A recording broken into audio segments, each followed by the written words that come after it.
fuck's sake.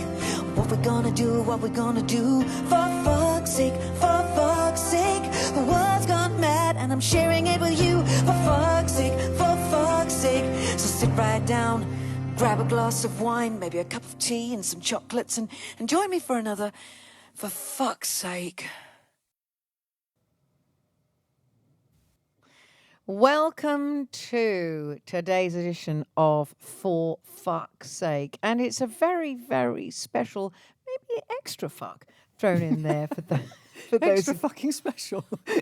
Extra fucking special for fuck's sake, for fuck's sake. Where's my sign? There it is. Fucker in charge of you fucking fucks. That's got the swearing out the way. No, not at all. I am joined today, as promised, by truly one of my best friends in the world and the most glorious musician, singer, songwriter, just a great person, the fabulous Miss Julia Fordham. Matt, come on. We need some applause. Come on, Matt. Come on. It's just, otherwise it's pathetic. Come on, because all right, steady. So, Julia Fordham, this is your life, but not quite. Well, I know, it's going to be hard for us to not have a bit of a giggle and a bit of a laugh. The dogs have joined us. They're bored senseless because all they've heard is us nattering on for a while. They're sleeping behind us. But, as I said last week, I would be getting to have an intimate, never before heard chat about you, conversation with you about the things that I know. So, I know all about your career, I know all about your music. Anybody who doesn't, that's a crime against humanity. But for those of us who do love and adore you, we know the songs, we know the music, we know your trajectory. But ultimately, the thing that I want to get to the bottom of today, and bottom is the kind of word that I do like to liberally bandy about, is who Julia Fordham was before she hit that, that first hit and porcelain and everything beyond. I want to get to the nitty-gritty bits behind the how you write, how you exist, where you come from. So let's start right at the basic. By the way, I did look you up. Hope you don't mind. I did look you up on the internets. Because, they're always so right, aren't they? They're always so right. According to one site, it says that you are, in fact, 5'10". That's thanks to these boots. It is the size of your boots. Your chest size is not known, which was really upsetting but to after me. Today it will be. Although your hair color is being updated. Now, underneath, this is so you. I this love is so it. fucking great. Isn't it? Underneath family, siblings, family, it says that you have 2 children. Marley and my dog Goldie. And your dog Goldie. Yeah. That your mother's name is Mary D. White. Oh my, this is great. And that your siblings are called Falaki and Aloha Faweku. Now, I think this might be a different Julia Fordham. I don't know. But I'm beginning to think, and it says both sister and brother are being updated as we speak. Good, because that's you're updating it, right? It's me updating. Yeah. Now, this is the thing about if you go on any site, if you just pick anything on the internet and you look up a person, it's like, what? Yeah. So that made me laugh out loud. That's made me laugh out loud. Well, I had to start because, the point is I was thinking, is this something you've been keeping from me and you want to open up to? No, I'm 5'5". I know. And my brother's called Mark and my sister's called Claire and my mummy is called Muriel. And I have one daughter called Marley Rose, age 16. And Judith is the godmother, one of the godmothers, the other's the lovely Susanna.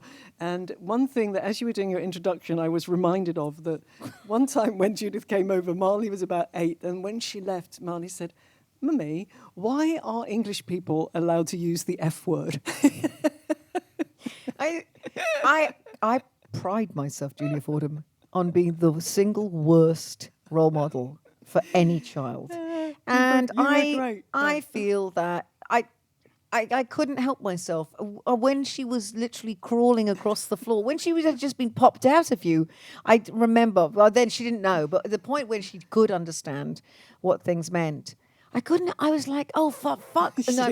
And I'd see her just kind of going like that. Then I bought her a tiger the size of an actual tiger that scared the buggery out of her, and then she got to love that. But she did. And I think my role has always been the really naughty kind of godmother, auntie No, you've Mame done a type marvellous character. job, and sometimes I do have to say to her,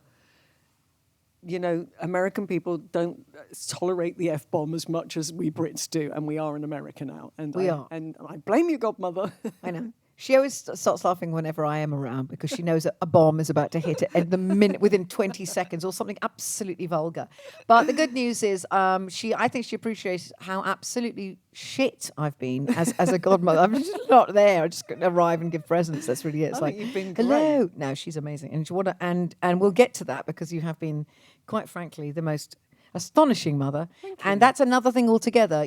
Being an artist and musician, and then mother, role model to the next generation, to your daughter, which has been a really profound thing. But let's get back to Hailing Island, Portsmouth. Let's get back to the very nitty-gritty. Go back to my roots. Come on, yes. baby. Okay. So let's start with, where were you born, and tell me a little bit about the family that you were born into, how, why, where, with whom, Well, what I mean. I'm a South Coast person, so you're from Wales. British people will immediately know what that means and why I sound like I do. My dad was a underwater photographer for the Ministry of Defence, which meant that he was always associated with the Navy. So actually, I was born in Havant because he must have been posted in Portsmouth, but then we moved down to one of the other big docks, which was Weymouth in Portland, that sort of, going towards Cornwall. So really, I see myself as a southerner, but I really feel like my hometown is London. But my mum still lives on Hailing Island. So once my dad was a bit too chunky monkey to go in the water. Because when you were 35, I remember my dad going, oh, bloody hell. My dad was a chain smoker. My dad would be like driving us to school, talking about the F word. One of my dad's great ones, I remember my dad saying once, don't for fuck's sake tell your mum I said the fucking F word. And because my mum is kind of like Judi Dench and my dad's like Michael Caine. Yeah. And together they were married for forever, until my dad parted the earth about 5 years ago. But they're quite an unusual combination. My dad is like really, really funny and really mischievous. And, my mum is like very salt of the earth, quite traditional and quite conservative. I don't mean like she voted for the Conservative Party. No. Conservative small c. Yes. So Roy had a twinkle in his eye. Yeah, Roy had a mischievous twinkle, and my dad's life always looked really adventurous because my dad was always travelling off on these missions representing the Ministry of Defence and like jumping through ice and then coming back with all these exotic stories. And I remember thinking, yeah, Dad's got like a much more fun life than Mum, hasn't he? I want to be more like Dad. Yeah. And I remember one of the things that really made me excited was that Dad brought me back this Spanish doll, and I was just like, Spain, where is that? And I hadn't got to the bit yet where I discovered that maybe my voice and songs could carry me around the world. But the seed had been planted, the world out there. Yeah. So really, I think you're sort of getting at, my first musical reference was that when you go to, as you well know, because you probably did it yourself, when you're at the infant school, as we call it in England, and the junior school, they like to teach us all how to play the recorder. So the first time I realized I must be really musical was that I could quite literally, instantaneously play the recorder, and I could make that thing sound like a flute. Yeah. And I was like, why are the others taking so long? And really quickly, I was like literally playing like 2 recorders at once and coming home to my mum going, look, Mum, I think this is called harmony, and like doing these like things. And I can remember her like looking at me. She used to call me her little Ernie Wise, because from the Morecambe and Wise show, Ernie was always like writing stories and doing sort of creative what things. I wrote. Yeah, the plays what I absolutely. wrote. And so I was sort of like making things up already. So that was the first thing. It started with the recorder. But let me just ask you, but your family, I don't believe, were musical in any My in any dad way. and my mum both have beautiful singing voices. Now, I remember my dad, he would always be singing in the morning in the bathroom, and his song was, and this was exactly what he would sing, would be, Moon River wider than a mile. Actually, he had incredible tone. I'm crossing you in style someday. And then I'd hear him going, fucking hell, I'm going to be late for work. And that would be like lighting up a cigarette, and off he'd go. And my mum has a very impressive, like, operatic singing voice. She's in the local choir. She can sing so high. So they would never have termed themselves as musical, though my mum was in the local operatic society later in her life. But really, I do remember noticing my dad, I heard my dad's voice before my mum's, that he had an interesting and beautiful tone. I realised that on reflection. But he was like a man's man. He's like playing golf. He's going out with the guys. He's playing skittles. He's taking photographs. But this is interesting to me because hearing people singing in your home, even if it's just singing as your mum and dad did, just for the joy of it and singing, it's something that you do all the time. It's something that I do all the time. Yeah. Even though we're professionals, it's just like that thing of hearing people sing. Well, that's the only memory of my dad is singing that one song. That's all he And would that was sing. it. I actually covered it on the jazz album that I did for JVC, and actually we played it at my dad's funeral because that was like how I remember him. I can never sing that song like even saying it, I could choke up. But my mum, sometimes if I'm practicing in the house and I've been doing my scales, I can sing pretty high. I can hear my mum in the other room just go, ah! She'll like boom, like pull like a hugely high note out of nowhere. But I wouldn't say we were not those people. You know, when people are like, my parents were playing records all the time, the house was filled with music. We were not those people. And that's what I meant, because I know, I came from that. Yeah, you did, because your father was in the opera. And he was like, there was jazz and blues and, we had and none classical of that. music I had everywhere, no all the time. reference. But I remember you saying once that there wasn't that. It wasn't a house full of music. No, there was no record player. I remember my nan came to stay when she was ill, and she brought a record player with her.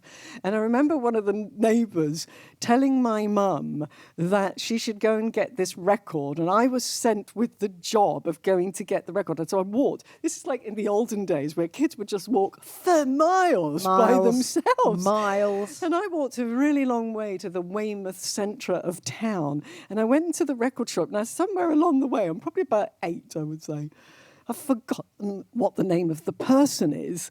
And when I get there, I said, my neighbour told my mum about this singer, and his name is Neil.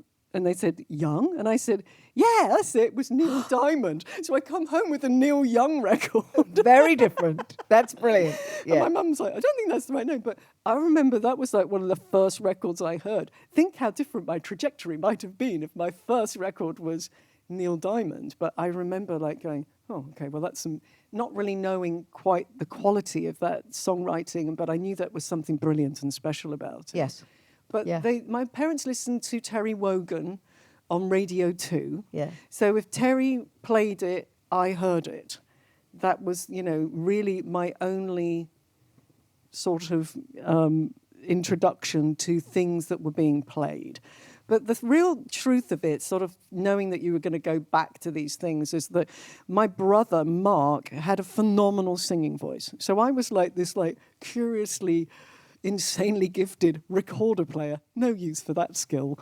But my brother had this beautiful singing voice, and he was featured in the choir at school. And he got to do a solo, which I can still remember, of course, because that's something weird that I can do. I can just remember what his part was and what he sang. And he was the talk of the town because he had this beautiful singing voice. So I didn't know I could sing at this point. I just knew I was a really, really good recorder player.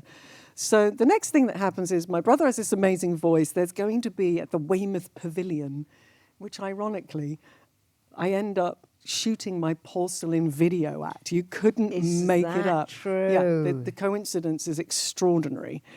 And the Weymouth Pavilion had this very high standard local, I guess, musical theatre company, and they were looking for kids to be in The Sound of Music. So my brother was going to audition, and I got to tag along because he was going, and I think my mum thought, well, it'd be great if I can drop them both off, or maybe, what we're going to do with them, I don't know. So I think my brother is about 11, and I'm about 9, so he gets in because he's the singer at this point. But I somehow get a part as well. I don't think anyone knows I can sing at this point. But what was the part? I was Greta, so, and there's a sad sort of clanging from the clock in the hall. So then I'm like, oh, well, maybe I can sing. So nothing else really happens musical until I go to what we in England call big school. So I guess American people call that middle Secondary school. Secondary school, big school, yeah. Big school. So I go to big school, and one assembly, we used to have those assemblies. There were 2 girls who have been in touch. I still remember their names, Heather Quinn and Anne Cheek. And they sang in assembly one day, and they had guitars, and they sang Blowing in the Wind and The Streets of London. Yeah. And I remember looking at them thinking, I'd been hanging with sporty people at that time, and I knew I didn't really fit in because I was like, I wasn't competitive. So sporty friends are kind of like, yeah, you did 100 meters in under 10. And I would be like, go ahead, it's all good. I'm happy to go the middle way. It's not me. So not you. And I saw these two girls singing, and I was like, that's my gang. And there was another girl called Pat Cousins, and I said to Pat, I think, how do you do that? And she was very kind and said, come back to my house. We used to go back to her mum's house at lunchtime, and she got the guitar out and showed me a few chords and showed me how to play those 2 songs. So before I know it, I'm then, saying to my parents, I need a guitar, I need a guitar, I need a guitar, I need a guitar, I need a guitar, I need a guitar. And of course in England, there's a lot of delayed gratification, and also because if money is an issue, you're not going to get a guitar tomorrow. No, you're not. So I don't remember quite how long it went from I need a guitar, to my dad and my mum getting me one for Christmas when I'm like 12. So now I've got a guitar, you can stick your recorders, because now I'm like, immediately I start writing songs. Not like, I wonder if I could write a song. I've already start having ideas. Yeah. And then I'm off and running. So then it just goes really, really fast. So the other girls that introduced me, I'm sort of quickly out of that You're gang. overtaking them. Because I'm like coming up with songs. Isn't it astonishing how when you find your instrument, when you find it, Yeah. you're like, poof. Yeah. It's like you've completed the puzzle. You found the other part of you that now, there you have it. That is your tool of expression. It's That's remarkable. my tool of expression, except that I always felt like, I was singing in the middle to high part of my voice because I was very self-conscious about the low part of my voice. I hadn't yet been kind of given permission to use that. And I noticed that, we'd do the stuff at choir, and I'd be like, I can sing the male part and the female part. But maybe I shouldn't mention that because it's kind of quite ruthless at school, isn't it? It's awful at school, and particularly if you don't sound. If you don't sound, or you're doing something that's you're doing something that's different from somebody else. If you stand out in any way, then obviously you're going to be whacked for that, aren't you? But I just kept that like low register of my voice in my back pocket. But around that time, we're then at big school, and then like, oh, maybe I'm musical, and I joined the school brass band, where I have again, it's like the recorder thing, an uncanny ability to play the big E-flat bass, the B-flat bass. I was just able to play it. Again, it made sense to me. I had the embouchure for it. I was able to play it. So again, I was like, this is curious. I quickly dropped all that when I started becoming much more serious. I didn't know that, though. Yeah, I didn't know that at all. I would be like, bum, bum, bum, bum, bum, bum, bum, bum. Because we know in most people's hands, the recorder is actually it's a weapon. And there should be a law I can make against that it. thing sound sweet. I tell you. When it's played properly, it's gorgeous. But if you just think about how school recorders sounded in the hands of, it's like the scraping of violins. It's the same kind But of you thing. know what was interesting about being in the piccolo. the Weymouth infant school. Yeah. It's called the Wyke Regis Infant School. We actually made an album.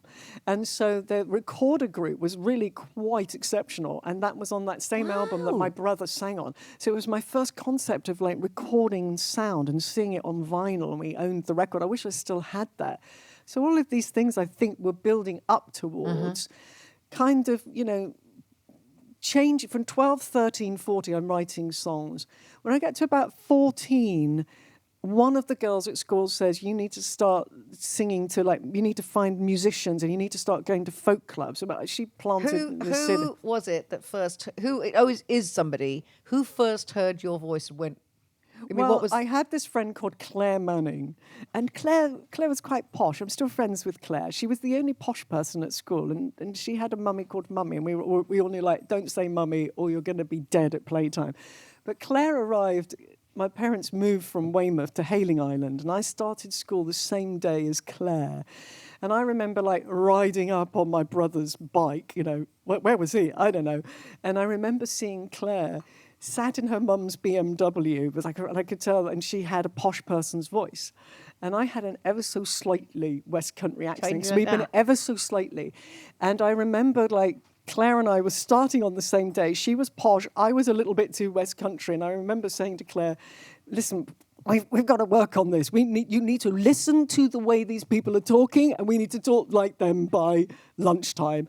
And I remember Claire got hit by this girl who was really rough and smacked her around the face. I remember her name, but I won't say what it was. But I thought this bond formed between Claire and I started showing Claire some of my songs, and she was like, "Oh, darling, it's absolutely marvellous. It's marvellous." And then I said to her, "And then I can do this other thing." And I showed her a song that I'd written in the really low part of my voice. And she was going, "Oh, no, darling, you absolutely have to keep that to yourself. Everyone will think you're a lesbian."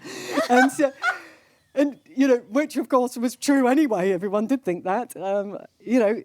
There is something about that. So again, It was like she was the first person I brought that to, and I had this song, and it was really good. And she was like, "No, no, no."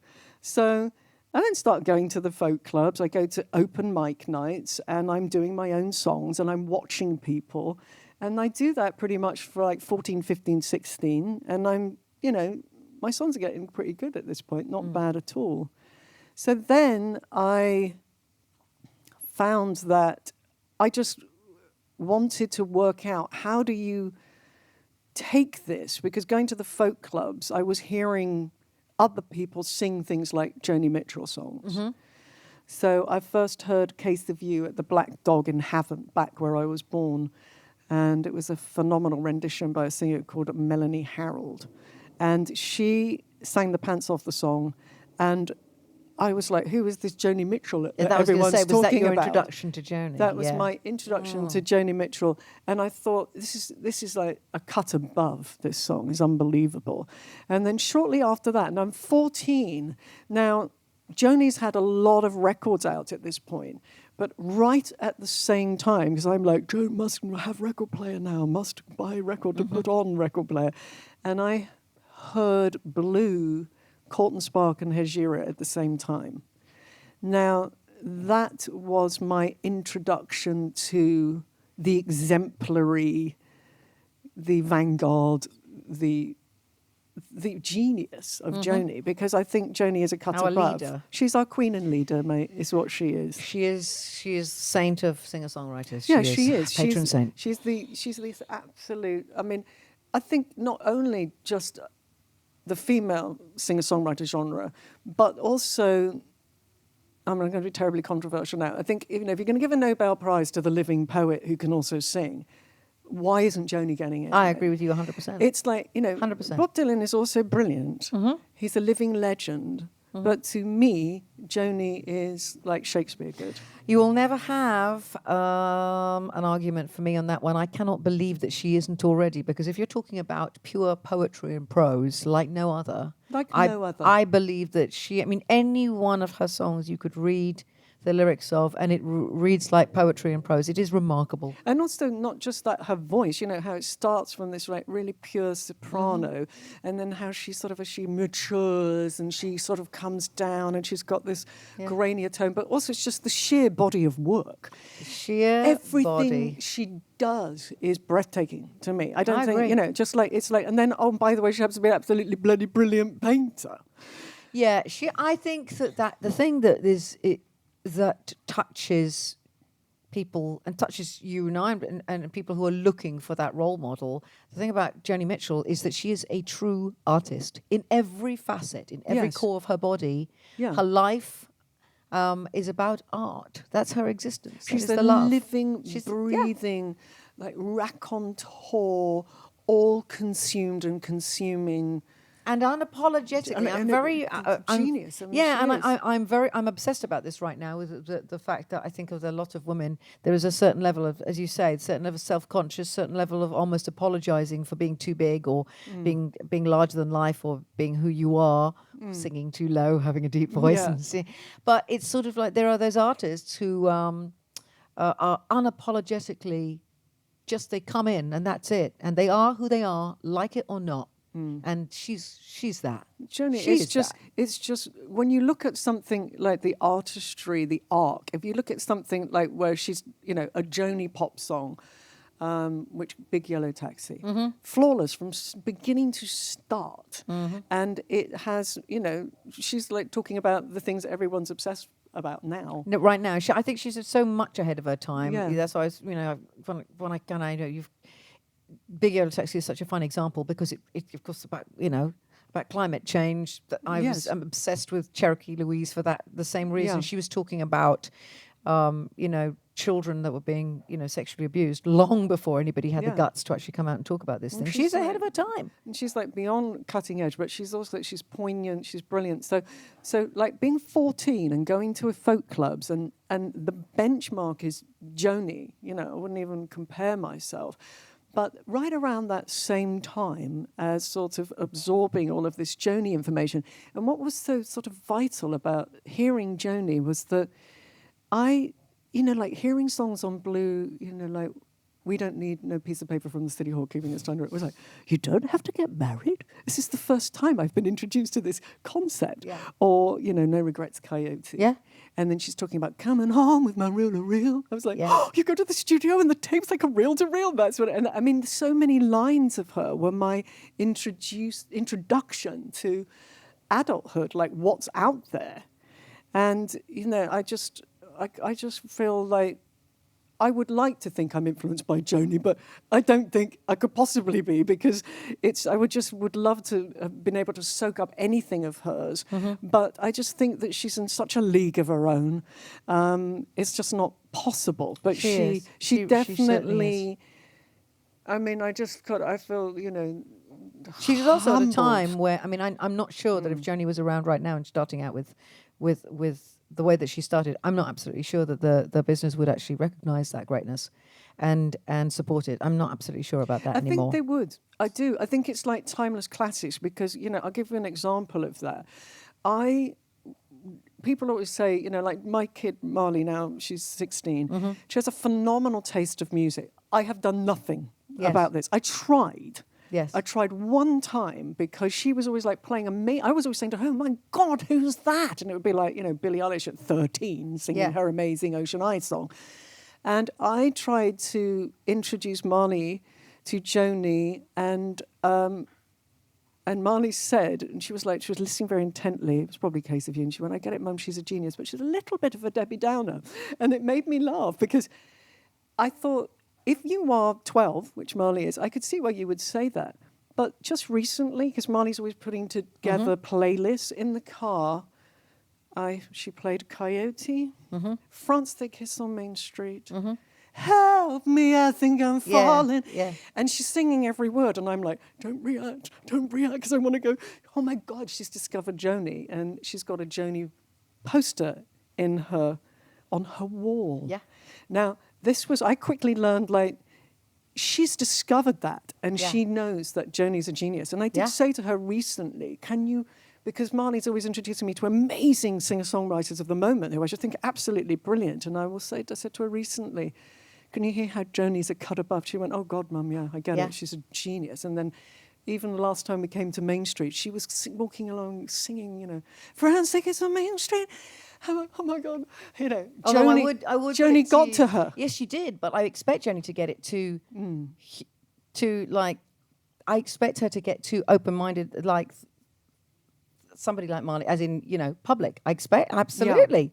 But business-wise, I think that's a different thing. I see what you're saying. I'm talking about that. No, believe me. Well, this is classic forever music. Yeah, she's forever.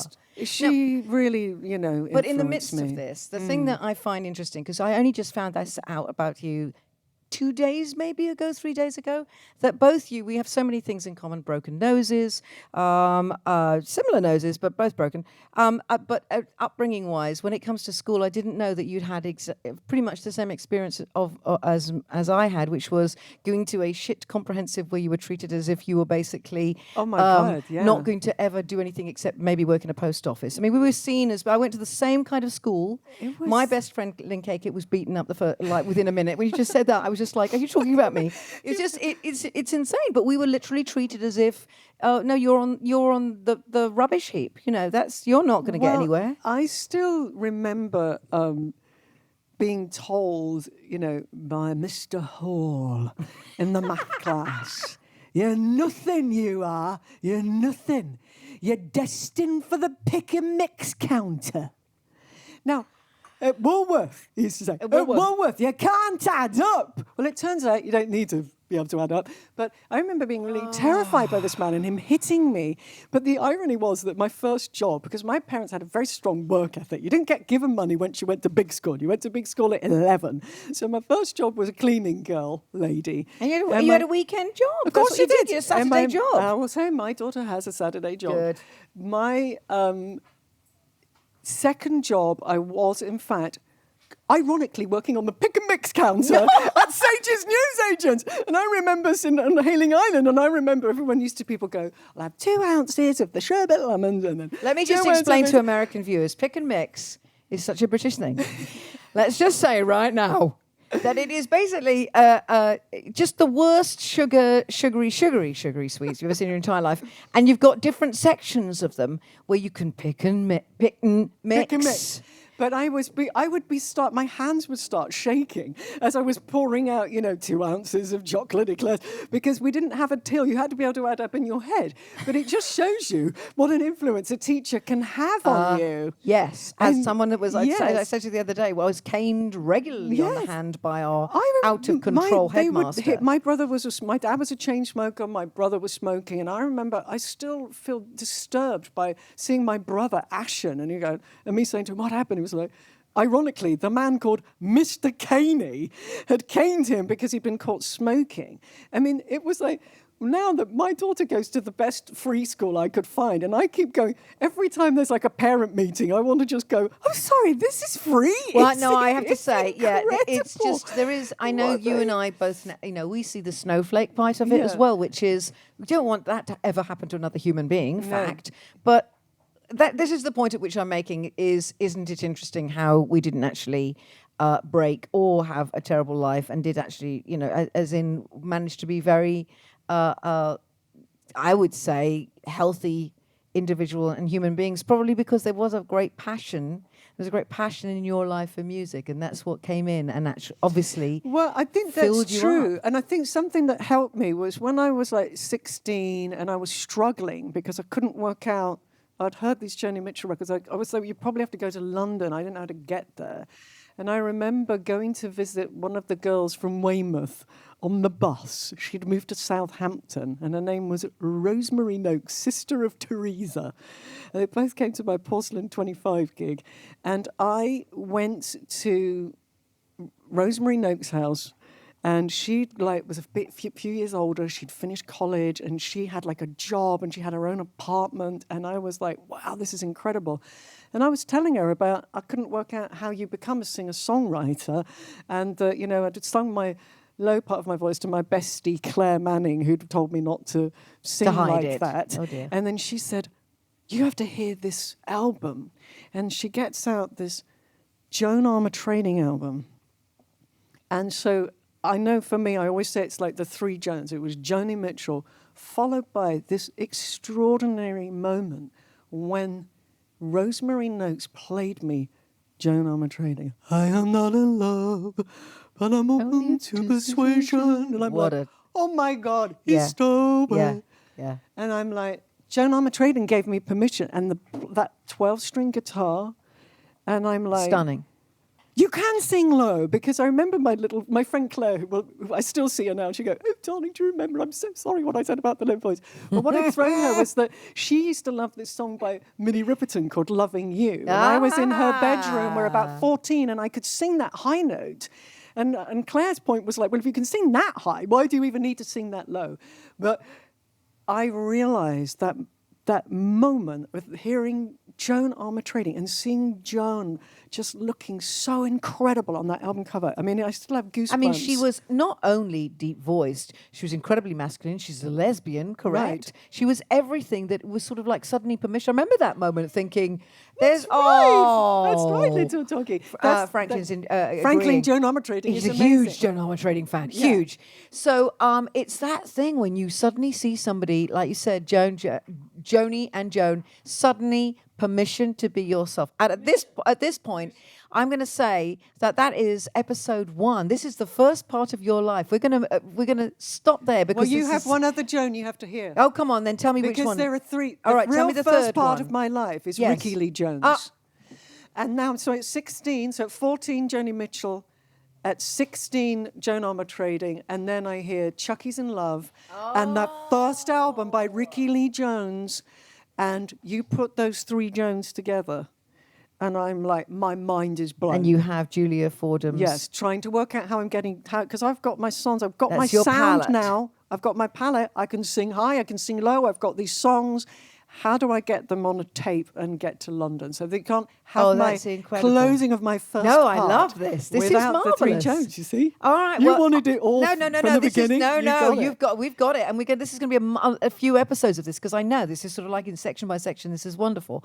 We're gonna just sort of like close it now on that because that's just that's brilliant. Thank you for part one, Judith. Oh my God, Julia Fordham, part one, for fuck's sake. Now, what I think is going to happen, obviously, is that next Sunday we're going to continue part two. I cannot wait to find out because I didn't know any of this. I mean, bits and pieces, but this is marvelous to me. I didn't know where it came from. I didn't know who it was. Well, thank you for asking. Oh my Judith. God. I think these are the questions that's important to ask any artist is how, who, why, when. Yeah. This is the stuff I care about. So join us next Sunday with the fabulous Julia Fordham as we continue her life story and finding out all the information that we never knew, that I didn't, certainly as a bestie.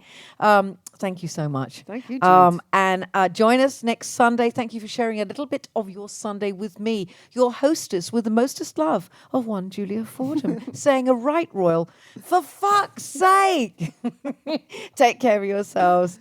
Love you guys.